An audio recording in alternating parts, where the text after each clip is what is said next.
I think it's time to get the bread, TM.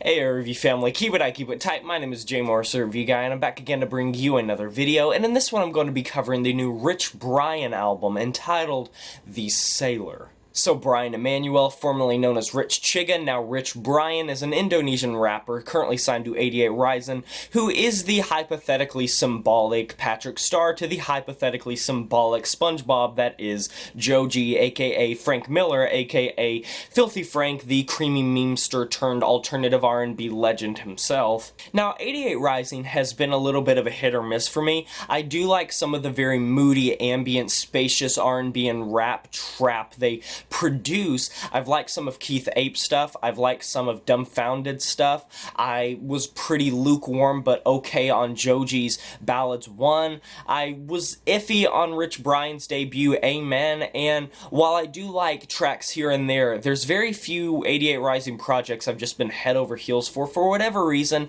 It's not necessarily that they have a lack of talent, it's more just so that they blend together a little bit, and a lot of times the production as well as the variety and the diversity on any given record just kind of leaves me wanting more and leaving a lot more to be desired from a compositional standpoint, a rap standpoint, a singing standpoint, a production standpoint, pretty much everything. However, I think that Rich Brian's come up in the alternative R&B and the trap rap and just the overall hip-hop and R&B world is a little bit more extensive and different than other artists that find themselves on 88 Rising. I think Joji, without debate, is definitely the most well-known on the label, but I think a lot of that stems from the fact that he was one of the first to kind of break out of the label, as well as the fact that he had his start as Filthy Frank and Pink Guy. What I mean by that is basically he came into the game straight away with a concrete fan base and foundation backing him. Which is not to discredit his talent, it's just something that should be pointed out. Unless you're talking to a dedicated hip-hop head that listens to a lot in the genre, I don't think the average person down the street is going to have heard of a Keith Ape or a Dumbfounded or listen to them as much as they would, say, Tyler the Creator, Travis Scott, Denzel Curry, like Chance the Rapper, Lil Yachty, someone like that. Or even like more commercial trap rap like the Migos. And while all the artists I listed have made some really nice projects, I think that 88 Rising should be something that people should be paying attention to because they're kind of carving out their own section, their own niche in trap rap and alternative R&B and kind of molding it to this very moody, ambient vibe that I think a lot of people should just pay heed to, at least. Rich Brian's popularity is just kind of this amalgamation of R&B fans, hip-hop fans, people in awe of his age, and this record's coming out only a year after his debut, Amen. And for the most part, I was iffy on that project. I thought it was pretty okay, but I thought the diversity was lacking.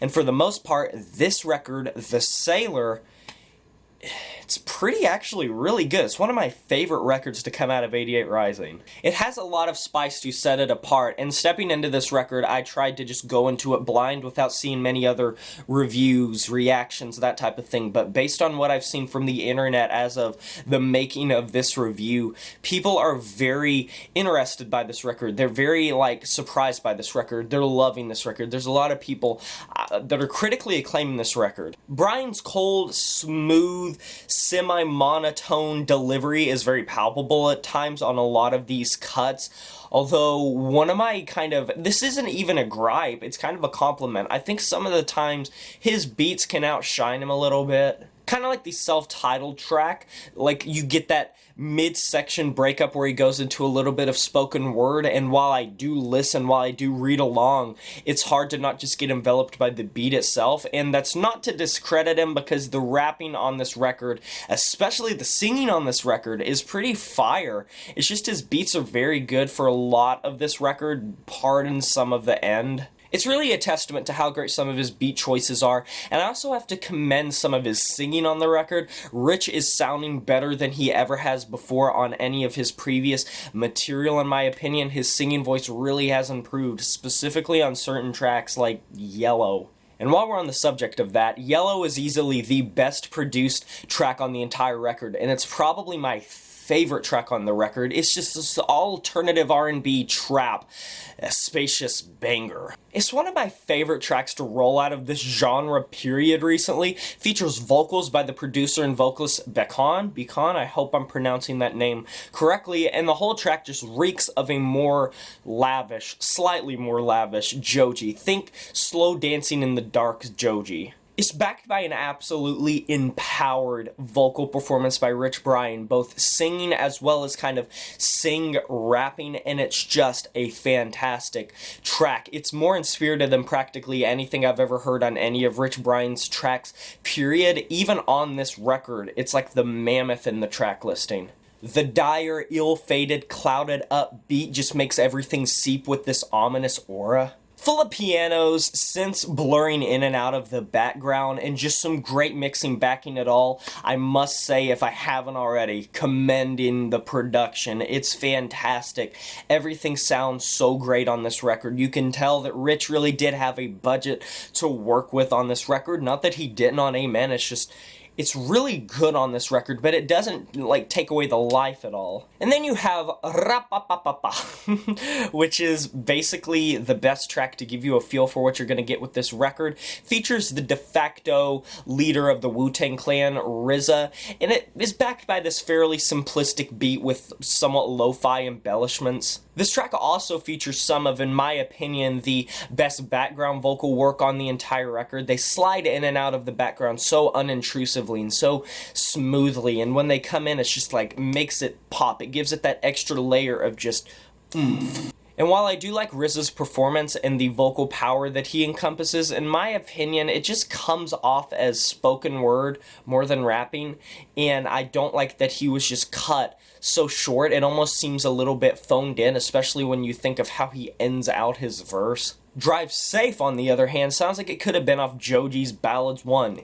Easily. To my ears, Rich Brian is singing very unedited on this track, and it's just very stripped back, very guitar-led. There's some violins that pop in near the end. They're subdued, they're quiet, but it still has this triumphant feel to it. I do like the emotion on this track. And then you have some pretty underwhelming deep cuts, unfortunately, like 100 Degrees and No Worries. And they certainly do drag a little bit, and it's not that they are bad in terms of flow, it's not that they are lacking in flow or lacking in lyricism, it's just that they're underwhelming considering some of the titans that appeared previously in the track listing, and even after these tracks. It doesn't really help either that they're beneath 3 minutes long. And it's almost the same with Curious, although I do give it a little pass on lyricism because it does feature some of my favorite lyricism on the record. It's full of introspection, and I do like some of the introspective lyricism he does when he's talking about rap as a meta, talking about if there wasn't Drake, if there wasn't Wayne, would everyone sound the same, would everyone even be rapping? And it's just pretty interesting how just it all stems from certain people that start trends, that start genres and stuff, although this track does make me scratch my head a little bit, asking if these instrumental choices could have been touched up a little bit, dolled up a little bit. I'm not saying they should have been lifeless, I'm just saying a lot of them are very basic compared to others, and it just makes this uncohesive flow to everything that makes it sound inconsistent, for better or for worse. And it doesn't even cause diversity, it doesn't really cause it to sound like different in a way that makes it interesting from track to track. It just sounds like a polar opposite.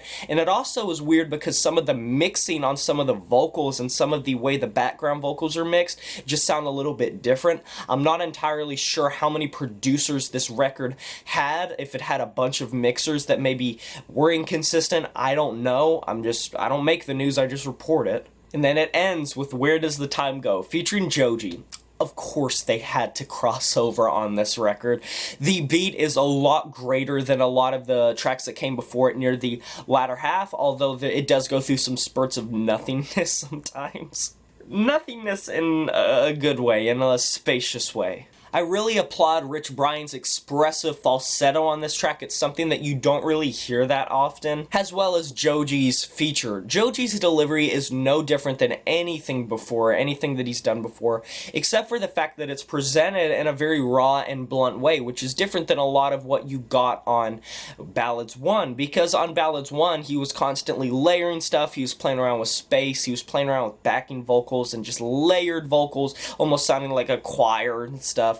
But I do like his feature a lot on this track. Without a doubt, this is one of the most impressive and fulfilling listens I've ever had to an 88 Rising project, and while it isn't the most experimental or abstract, I still really enjoyed it.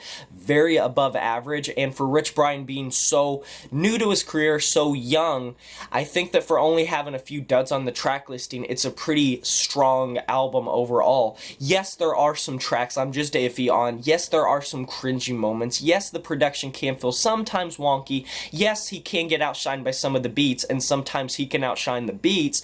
It does have this weird contradiction to it a lot of times, but when you bake it down, boil it down to its bare necessities and bare essentials, it's a very enjoyable, spacious alternative R&B and alternative trap album that I definitely highly suggest you check out if you're new to 88 Rising, or if you just want to experiment with different sounds. I'm going to be giving this record a 7 out of 10, and that is a wrap.